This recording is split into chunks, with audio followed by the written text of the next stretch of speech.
guys, you have probably wondering how I got myself like this. I mean, I'm not wearing a shirt for nothing. I'm going to be telling you in a few seconds.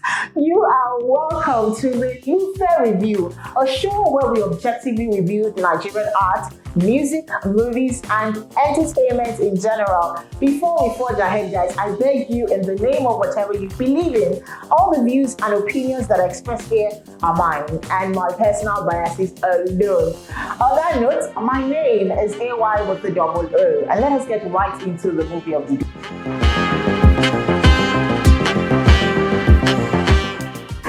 Back to why I am dressed like this. The movie I'm going to be reviewing today is none other than Anikulapo. And I called it Anikulapo. I have death in my pouch. Queen Afolaya said, Anikulapo, I can raise the dead.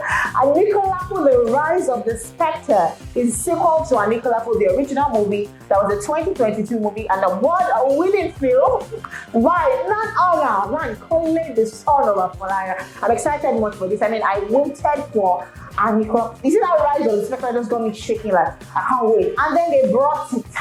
Netflix brought it and it was released last Friday. It was really good. It was a nice watch. Let me give a quick storyline. And I like that they transitioned, like where they picked the story from was that, oh, Saro was dead, which we saw, you know, in the first one. He was killed by the Oba. They didn't really show us that part, but he knew he was in trouble as at the time he could not raise the king's son in the first Anikulapo. Now, right here, Saro meets with the Onibode, the gatekeeper, on his way to either heaven or hell. We were not shown, but the gatekeeper had to send him back because those he had previously brought back to life had to be killed again, and that was his assignment because he could not make it because that's like a debt that he owed.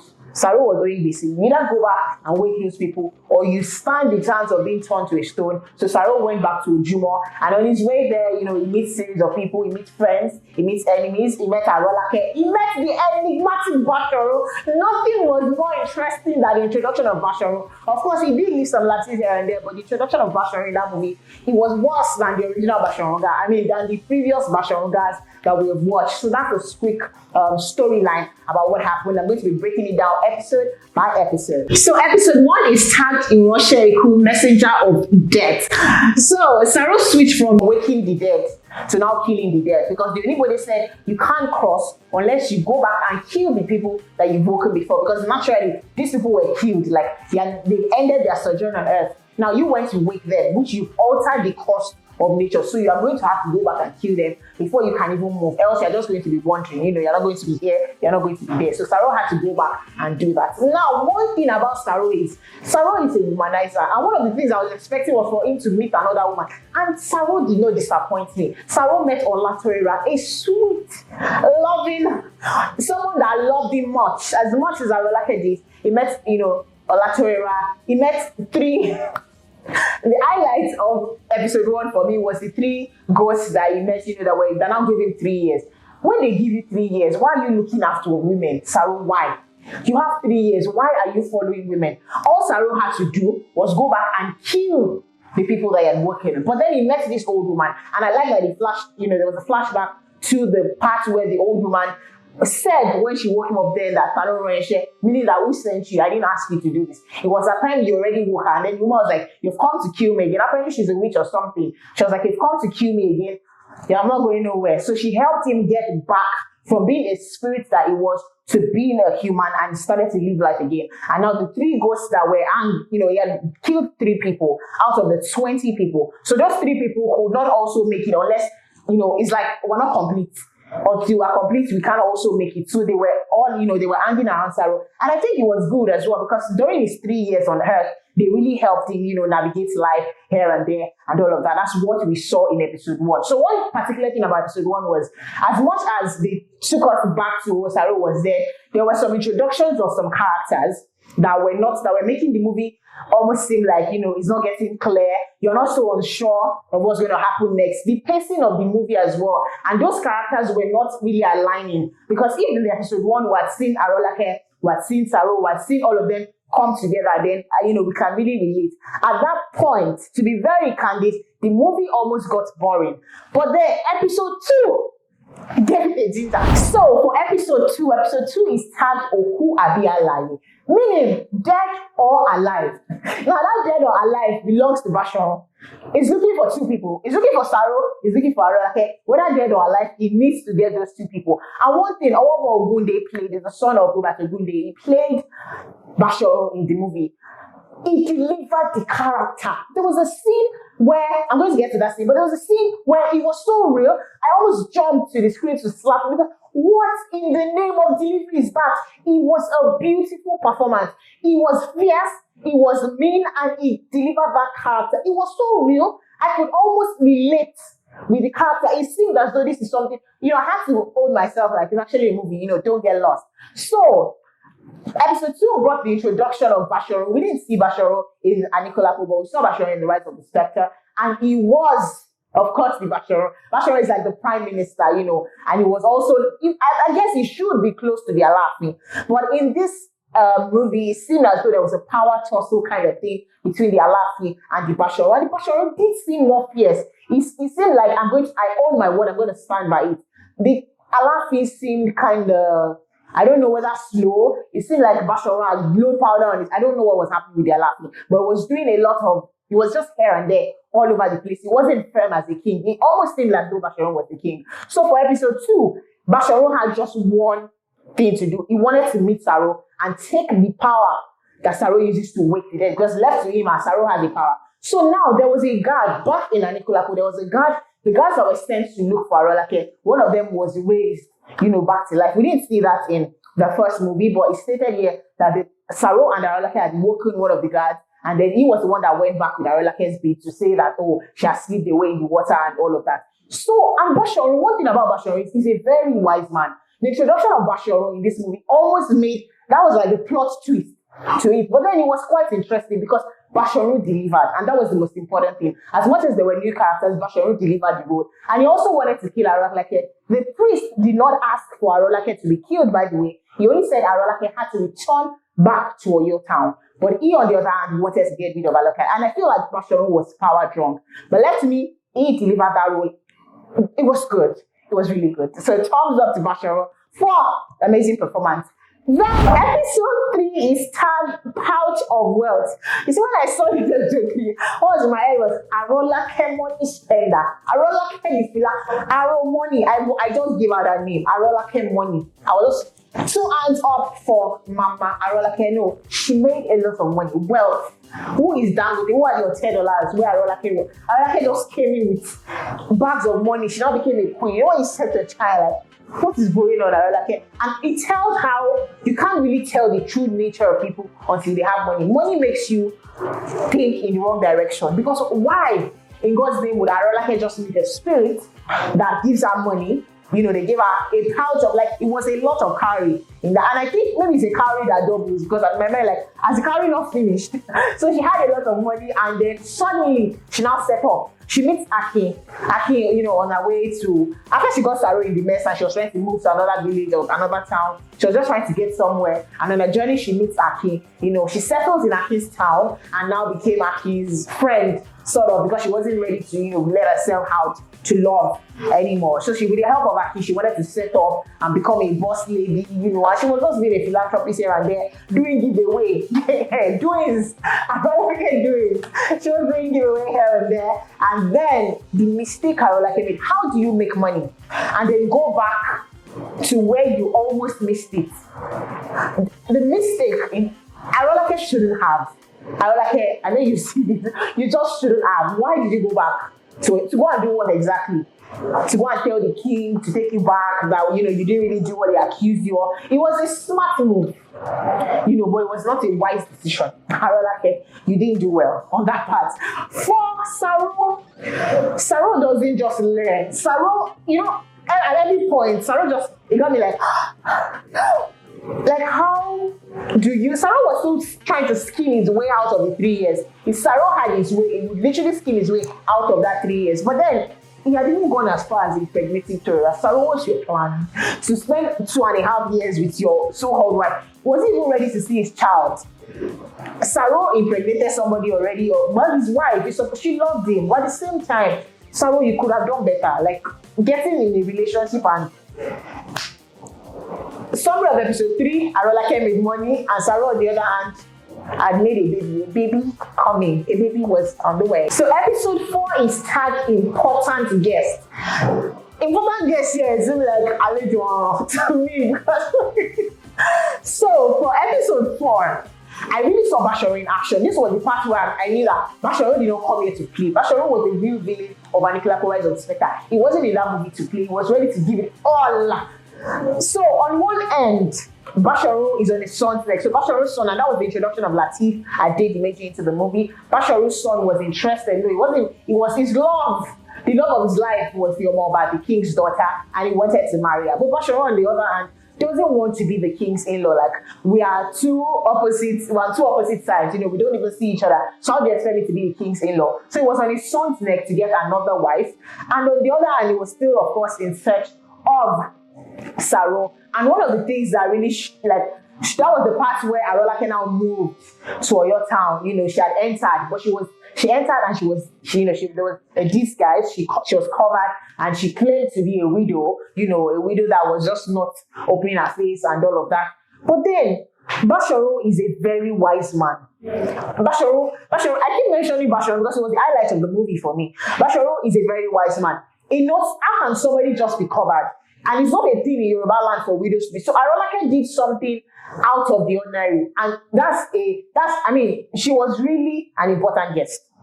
She was really an important guest as the episode states. Because why would you come in to Anoyo? As in, this is the home of culture, and you're telling them, oh, you're a widow and you want to be covered. It's nowhere written in Yoruba culture.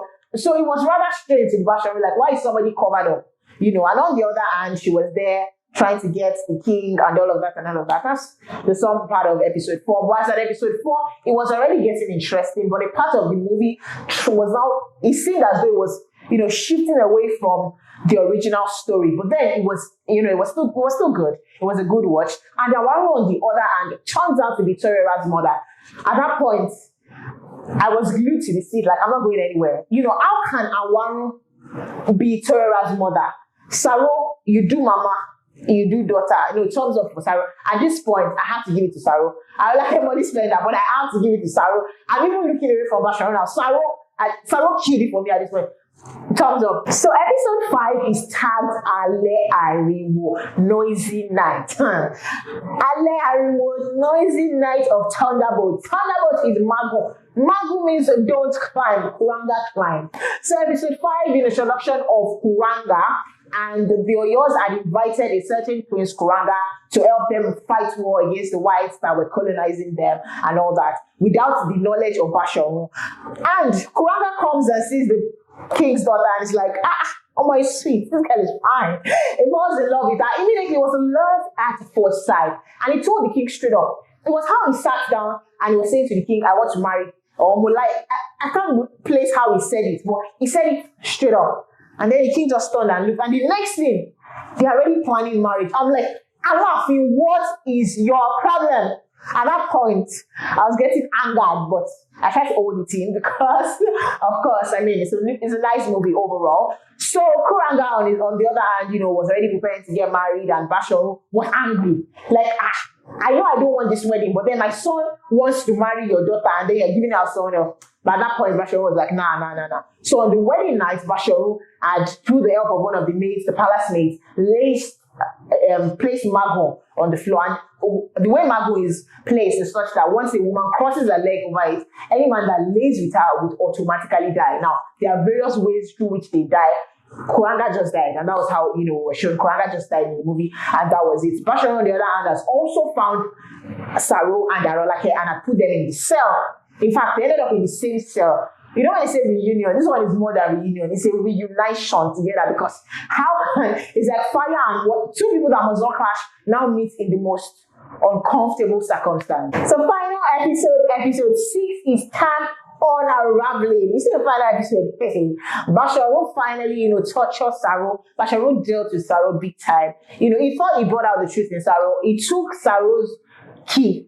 It was holding his key pass to heaven or hell, whatever that kingdom is. He took his key pass, thinking that that's the power to, wake the dead. So finally, he feels like I have Saro's power already. And he also aimed to kill Arolake, but I'm not really sure what Basharu's bitterness was. If it seems as though there was something or there's something between Basharu and Arolake that we don't know yet. It's either he has maybe twisted Arolake in the past.